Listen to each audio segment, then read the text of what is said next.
Bueno, chicos, hoy vamos a hablar de analgesia del parto. Voy a comenzar hablando un poco de las definiciones de trabajo de parto para ir entrando en tema, las vías de transmisión del dolor y sus consecuencias, el monitoreo durante la analgesia del parto, los tipos de analgesia neuroaxial que podemos realizar, tanto espinal, epidural como combinada, sus efectos adversos y complicaciones, y los efectos de la analgesia neuroaxial sobre el progreso del trabajo del parto. Hablando un poco de la definición de trabajo de parto, vendría a ser todo el conjunto de fenómenos fisiológicos que conducen a lo que sería la apertura del cuello uterino, a la progresión del feto a través del conducto y su expulsión al exterior. Se divide en tres periodos. Tenemos un primer periodo, periodo dilatante, un periodo expulsivo y un periodo de alumbramiento. El primer periodo se inicia cuando comienza el trabajo de parto y va desde que comienzan las contracciones uterinas, que van a ir aumentando de intensidad y frecuencia, hasta su dilatación completa, que es alrededor de los 10 centímetros de diámetro. Este primer periodo tiene una fase latente o preparto, donde se constatan contracciones dolorosas e irregulares y tiene una dilatación menor a 5 centímetros. Y luego tenemos una fase activa, donde ya las contracciones se tornan a ser regulares y con mayor frecuencia, y se produce el borramiento y una dilatación mayor a 5 centímetros del cuello cervical. La progresión de la dilatación normal a partir de los 5 centímetros es de medio centímetro por hora. Sin embargo, bueno, la mayoría de los pacientes progresan alrededor de 1 centímetro por hora. ¿Cuándo decimos que hay una falta de progresión de la dilatación? Cuando se producen menos de 2 centímetros de dilatación en 4 horas, o cuando la duración total del periodo dilatante es mayor a 12 horas en nulíparas o 10 horas en multíparas. Y cuando hablamos de detención de la dilatación, cuando no hay ninguna modificación de la dilatación por un periodo mayor a 2 horas. El segundo periodo, periodo expulsivo, va desde la dilatación de los 10 centímetros o dilatación completa hasta la expulsión de feto. El tiempo que suele durar normalmente es de 3 horas en nulíparas y 2 horas en multíparas. Y se habla de detención del descenso en el periodo expulsivo cuando no hay ninguna modificación en el descenso por 2 horas en nulíparas o 1 hora en multíparas. Y el último periodo o periodo de alumbramiento va desde la expulsión del feto hasta la salida de la placenta y suele durar como máximo 30 minutos. La intensidad del dolor de parto se ha visto en distintos cuestionarios que se le ha hecho a las embarazadas en trabajo de parto. Se midió a través del cuestionario del dolor de McGill y se ha visto que a medida que progresa el trabajo de parto, este dolor va aumentando y se ha llegado a poder comparar con el dolor del trabajo del parto con la amputación de un dedo. Por ende es un proceso muy doloroso y que la gestante sufre mucho. Por eso es importante conocer cuáles son las vías del dolor. Nosotros tenemos una primera etapa del parto, donde va a ser un dolor más difuso, que es visceral, que se da por distensión de los mecanorreceptores en útero y cuello uterino, e involucra las fibras nerviosas de T10 a L1, y luego a medida que va avanzando el trabajo del parto, en la segunda etapa, este dolor va a ser más intenso, va a ser un dolor más localizado, es un dolor somático que se da por extensión de los tejidos vaginales y perineales e involucra las fibras nerviosas del nervio pudendo, es decir, de S2 a S4. Resumiendo un poco esto nuevamente, el primer periodo abarca las fibras de T10 a L1, son fibras nerviosas de conductancia tipo C, ahora voy a explicar la importancia de esto. Es un dolor obviamente más difuso y se suele asociar a náuseas y vómitos. En el segundo periodo, las fibras involucradas son de S2 a S4, las fibras alfa y gamma son las involucradas y es un dolor constante con buena localización. En cuanto a fibras nerviosas, en el primer periodo estas fibras tipo C se van a poder bloquear con bajas concentraciones de anestésico local. Esto es debido a que tienen un diámetro celular pequeño y no cuentan con vaina de mielina. Pero en el segundo periodo ya las fibras involucradas son fibras las alfa y las gamma, que vamos a necesitar mayores concentraciones de anestésicos locales debido a que tienen recubierta de vaina de mielina y tienen un diámetro celular mayor. En la evolución del trabajo del parto, la paciente tiene un aumento de su sistema nervioso simpático. Esto lleva mayor concentración plasmática de catecolaminas, y las catecolaminas en sí tienen un efecto tocolítico por la estimulación beta-adrenérgica, entonces van a producir una inhibición de las contracciones uterinas. Nosotros, al realizar nuestra analgesia neuroaxial, vamos a reducir la concentración plasmática de catecolaminas, y esto va a producir una hiperestimulación uterina. En cuanto a los efectos cardíacos, se produce un aumento del gasto cardíaco y un aumento de las resistencias vasculares periféricas. Esto lleva a una disminución del flujo sanguíneo uterino. En cuanto a los efectos respiratorios, las contracciones uterinas van a generar periodos de hiperventilación. Si nosotros hiperventilamos, vamos a eliminar más CO2, por ende su concentración disminuye y se puede llegar a producir una alcalosis respiratoria. Pero en los periodos entre contracciones puede haber periodos de hipoventilación que llevan a hipoxemia transitoria tanto materna como fetal. Y en cuanto a los efectos gastrointestinales, tenemos un aumento de la liberación de gastrina e inhibición de los reflejos gastrointestinales. Y esto lleva a un aumento del volumen y un retraso del vaciamiento gástrico. Y siempre, bueno, obviamente, a las embarazadas considerarlas un estómago lleno. En cuanto a la analgesia neuroaxial, voy a hablar un poco de las indicaciones y contraindicaciones, su monitoreo y la hidratación intravenosa, la importancia de esta. En cuanto a las indicaciones, por sí sola la solicitud materna es una indicación médica suficiente para la analgesia del parto. Las contraindicaciones son similares a cualquier tipo de analgesia neuroaxial, como negativa al paciente, aumento de la PIC, infección en el sitio de punción, coagulopatía o anticoagulación, alteraciones hemodinámicas en la paciente, como por ejemplo que se encuentra hipovolémica, o bueno, un entrenamiento inadecuado o inexperiencia con la técnica. En cuanto al monitoreo, vamos a tener que monitorear la TA cada 3 a 5 minutos en los primeros 15 a 20 minutos o cuando la paciente esté hemodinámicamente estable, y luego cada 15 a 30 minutos o bueno, con mayor frecuencia en caso de ser necesario. También vamos a monitorizar la frecuencia cardíaca materna y la saturación de oxígeno a través de la pulsioximetría y la frecuencia cardíaca fetal como mínimo antes y después del inicio de nuestra analgesia. Una vez que pasamos al mantenimiento de la analgesia en el trabajo del parto, vamos a evaluar dolor, función motora y nivel sensorial para garantizar que funcione correctamente nuestro bloqueo. En cuanto a la hidratación, encontré este metaanálisis que recopiló 8 estudios con un poco más de 500 pacientes y se vio que la administración de fluidos al inicio de la anestesia, es decir, cocarga, era igual o más efectiva para prevenir la hipotensión que la administración previa, es decir, la precarga. Por ende, cuando vamos a realizar una analgesia del parto o una anestesia para cesárea, no es necesario retrasar la, la anestesia para administrar una precarga de fluidos, porque se vio que tiene una efectividad muy similar. En cuanto a las técnicas neuroaxiales, tenemos tres principalmente, que es la epidural convencional, la combinada espinal epidural y la espinal de dosis única. Cada técnica va a contar con sus ventajas y desventajas. La epidural, por ejemplo, nos otorga una analgesia continua y podemos extender la analgesia a una anestesia para cesárea en caso de ser necesario. Tiene la desventaja de que tiene un comienzo más lento de la analgesia y demora de 10 a 15 minutos y que se requieren mayores dosis de anestésicos locales. La combinada tiene la ventaja, obviamente tiene todas las ventajas de una epidural convencional, pero también tiene un rápido comienzo de acción debido a la realización de una anestesia raquídea. Entonces, la analgesia va a demorar solo 2 a 5 minutos. Sin embargo, tiene una mayor incidencia de prurito y mayor riesgo de bradicardia fetal. Y la espinal tiene un rápido comienzo de la analgesia y es una técnica simple, sin embargo, tiene una duración limitada. eh, Generalmente duran 60 a 70 minutos, ya no tenemos más analgesia en la paciente.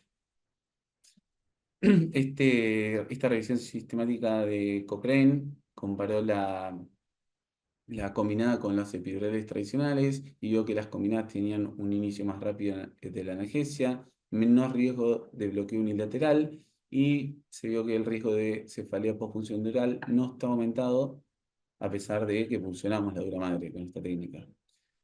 Como desventaja se vio que la combinada aumentaba, tenía mayor incidencia de prurito y de bradicardia fetal en las pacientes. En cuanto a las drogas a utilizar, tenemos por un lado los anestésicos locales y por otro los opioides. Lo ideal es utilizar bajas dosis de anestésico local con grandes volúmenes, es decir, la menor dosis necesaria. Por eso utilizamos bajas concentraciones, utilizamos de 0,0625 a 0,125 de BUPI y de 0,08 a 0,2% de ROPI. Y esto lo podemos combinar con un opioide como el fentanilo, de a 50 a 100 gamas. Y en cuanto a la analgesia espinal, lo ideal es realizar el bloqueo con 2,5 a 3 miligramos de bupivacaína o 3 miligramos de ropivacaína junto con fentanilo de 10 a 15 gamas. Esto nos va a dar una correcta analgesia para el parto. También podemos utilizar morfina intratecal, que las dosis van de 100 a 250 microgramos. En cuanto a la analgesia epidural, previo a la inyección del bolo y a introducir catéter, vamos a realizar una dosis test. Esta dosis test se hace con lío con EPI, administramos 3 mililitros. Y la justificación de administrar lío con EPI es que si nosotros nos encontramos, obviamente, previa aspiración antes de la administración de la droga. Y si nosotros nos encontramos intravascular, va a aumentar la frecuencia cardíaca materna debido a la epinefrina. Obviamente eh, hay que administrarla entre los periodos entre las contracciones y no cuando la paciente tenga una contracción, porque las contracciones por sí solas nos van a aumentar la frecuencia cardíaca materna y nos pueden llevar a un falso positivo. Y por otro lado, la lidocaína lo que nos va a hacer si nos encontramos en el espacio subaracnoideo, nos va a producir un bloqueo motor dentro de los 3 a 5 minutos. Como dije antes, lo ideal es utilizar bajas dosis de un anestésico local de larga duración, como bupi o ropi, combinado con un opioide liposoluble como es el fentanilo. La bupivacaína es el anestésico local más utilizado, tarda de 8 a 10 minutos en iniciar su efecto y tiene su efecto pico a los 20 minutos aproximadamente. La duración de la analgesia va a ir de 60 a 90 minutos aproximadamente. Y las dosis a utilizar, lo ideal es utilizar de 0,0625%, utilizamos 15 a 20 mililitros junto a 50 a 100 gamas de fentanilo. Este estudio comparó la BUPI al 0,125% y la BUPI al 0,25% y se vio que producían una analgesia equivalente con un aumento del 50% del volumen y una reducción del 25% de la dosis. Es decir, lo ideal es utilizar bajas concentraciones del anestésico local, aumentando su volumen, y esto lo que nos va a permitir es reducir el 25% la dosis del anestésico local y por ende sus efectos adversos. En cuanto a la ROPI, las concentraciones van de 0,08 a 0,2%, es del 30 a 40% menos potente que la bupivacaína. A dosis equipotentes es menos cardiodepresora y arritmogénica que la UPI, tiene una mayor duración de acción, sin embargo no se demostró ninguna ventaja respecto a la bupivacaína y tiene un mayor costo. Y en cuanto a la lidocaína, se suele utilizar poco, excepto como rescate, debido a su corta duración de acción. En cuanto a los opioides, junto al anestésico local van a disminuir la latencia en el inicio de la analgesia, van a prolongar la duración de la analgesia, mejoran la calidad y también disminuyen la dosis total del anestésico local a utilizar. Este estudio, sin pasar bueno. Este estudio habla sobre cómo al ir aumentando las dosis de fentanilo, vamos a poder reducir las dosis del anestésico local.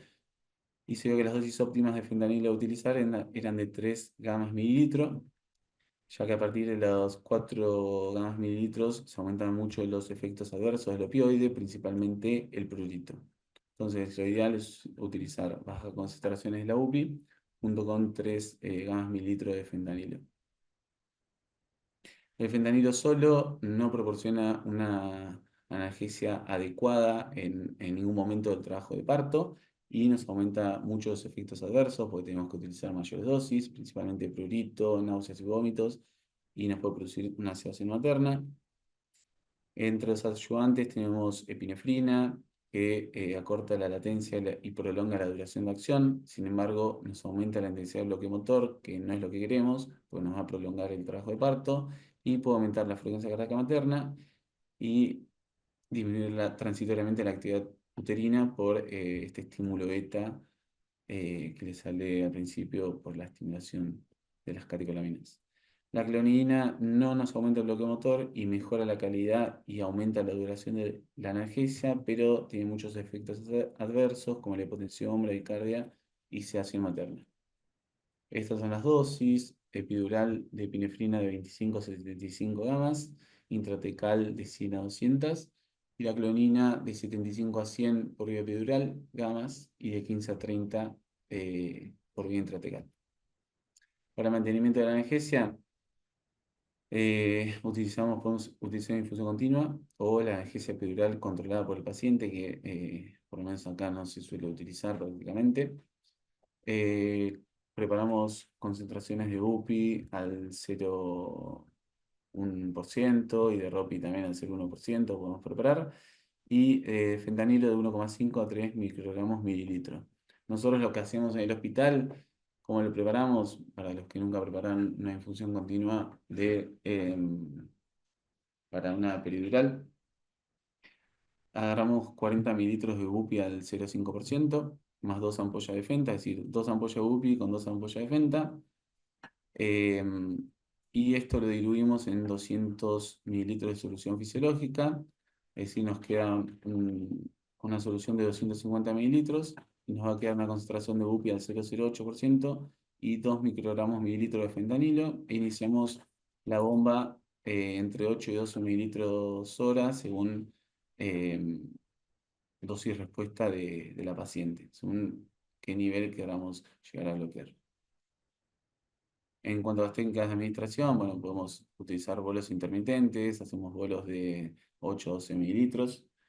El inconveniente que tiene es que luego muchas inyecciones nos puede producir un bloqueo motor y tiene mayor trabajo para el anestesiólogo.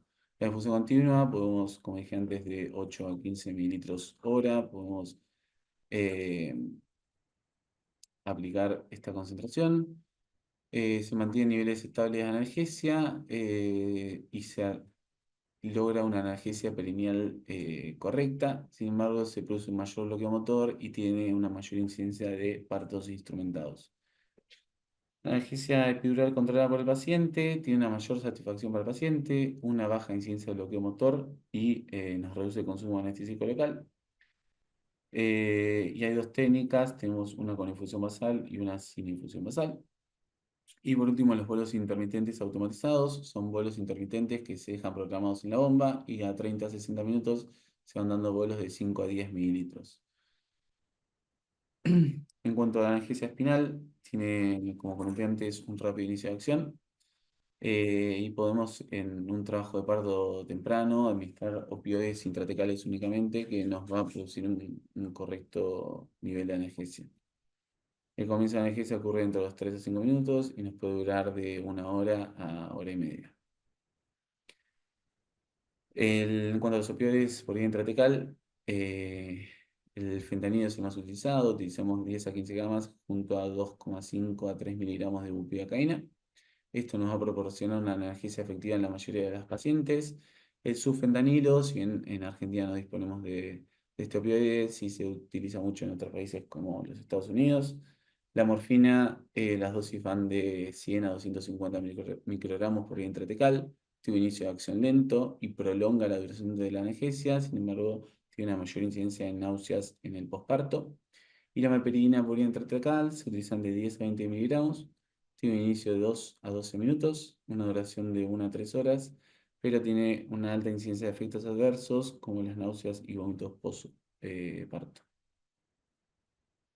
Cuanto a anestésicos locales, la UPI es la droga más utilizada junto a fentanilo.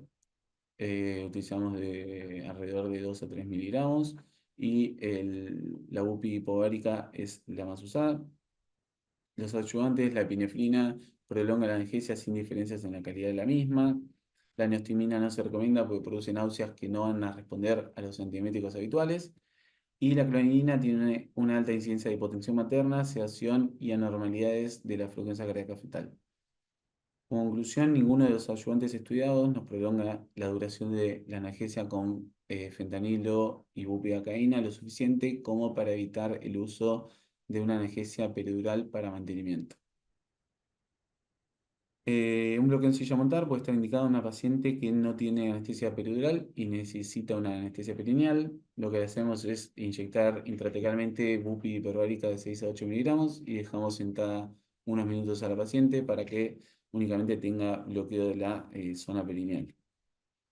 En cuanto a los efectos adversos de la analgesia neuroaxial, el efecto adverso más común es el prurito, tiene mayor incidencia con la administración de opioides intratecales, no está relacionado con la liberación de histamina, sino que se cree que está mediado a través de receptores Mu.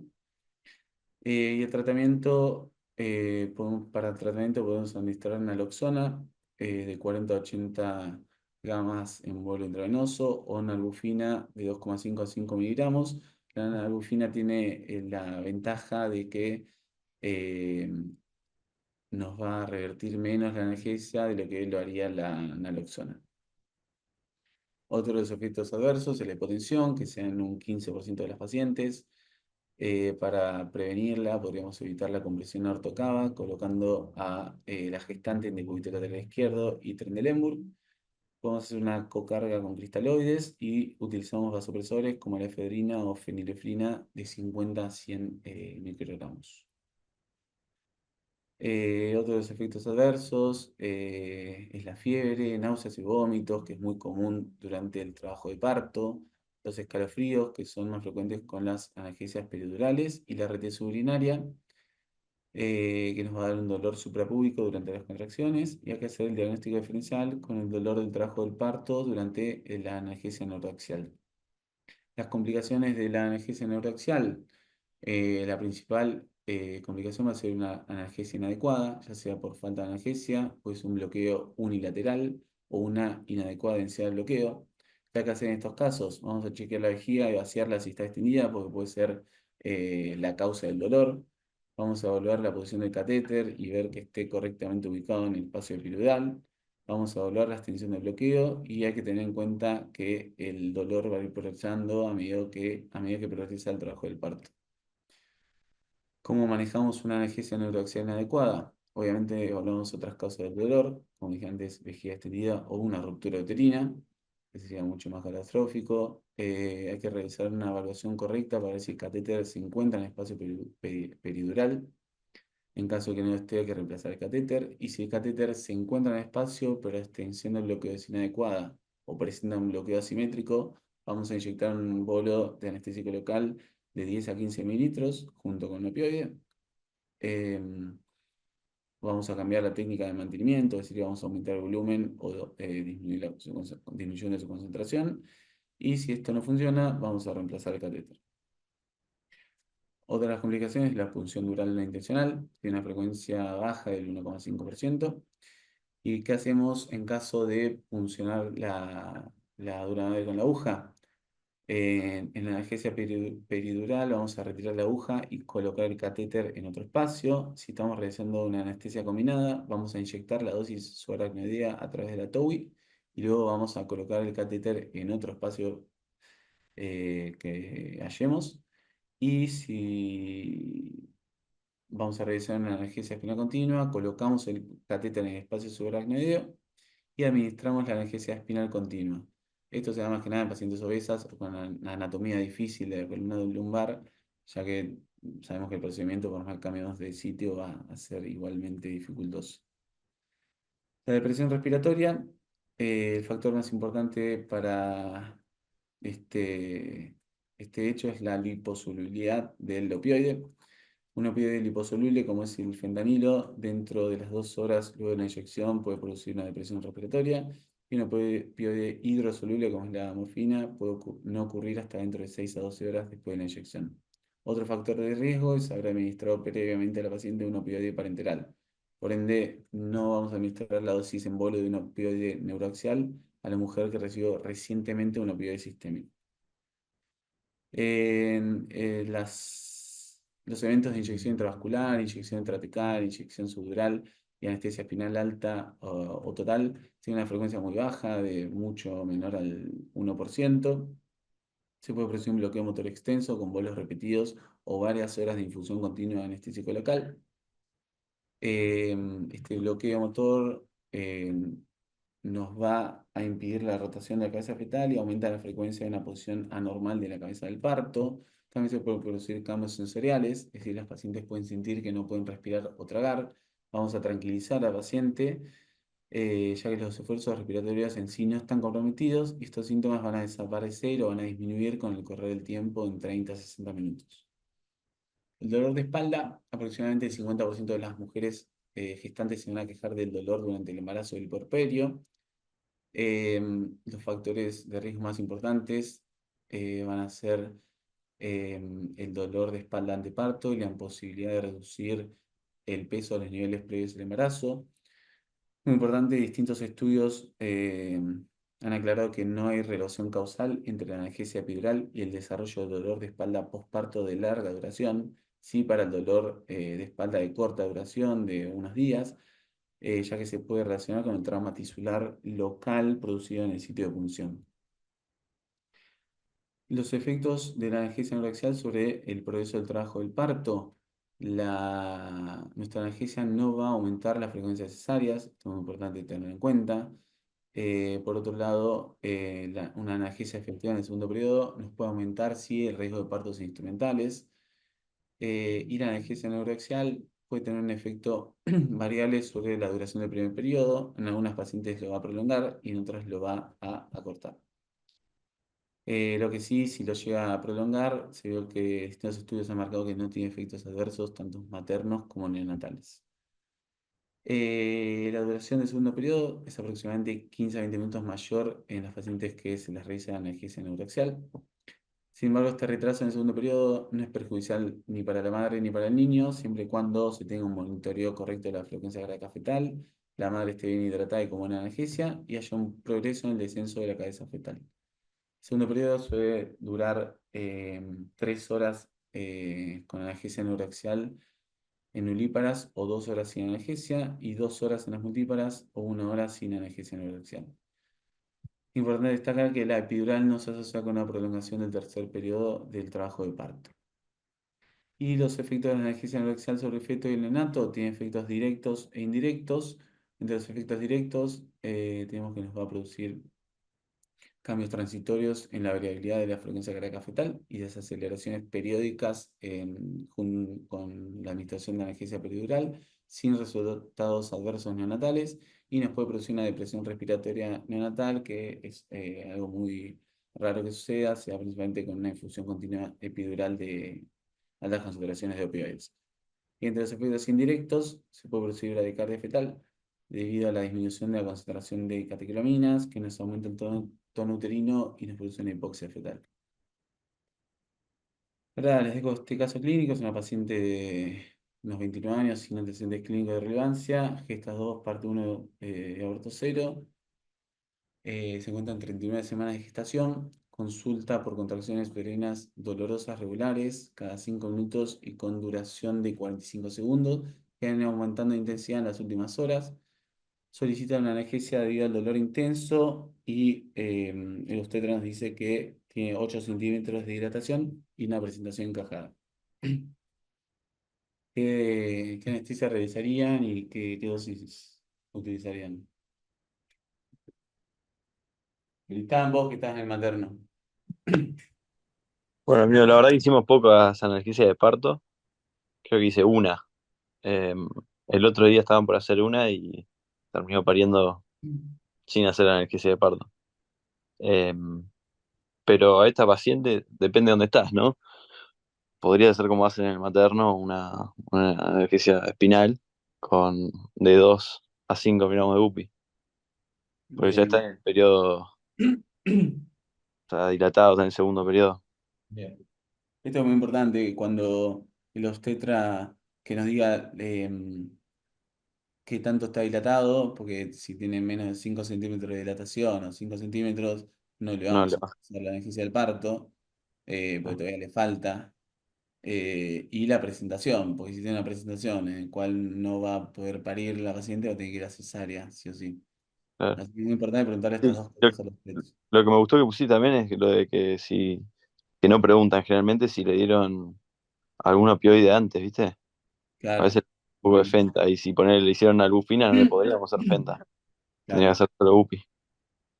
exactamente. Depende también cuánto le hayan puesto y eso, pero sí. Sí, Mira, generalmente lo que se hace es, para la Raki carga 1 mililitro de UPI al 0,5, es decir, 5 miligramos de UPI, y 1 mililitro de Fenta. Nos quedan entonces los 5 miligramos de UPI y 50 miligramos de Fenta. Esto lo completamos con 3 mililitros de solución fisiológica, es decir, nos quedan 5 mililitros. Y le hacemos a la paciente entre 2 a 3 mililitros, es decir, 2 a 3 miligramos de UPI con 20 a 30 microgramos de Fenta. Y con esto va a tener una analgesia adecuada, evitándonos obviamente el bloqueo motor. Y nada más.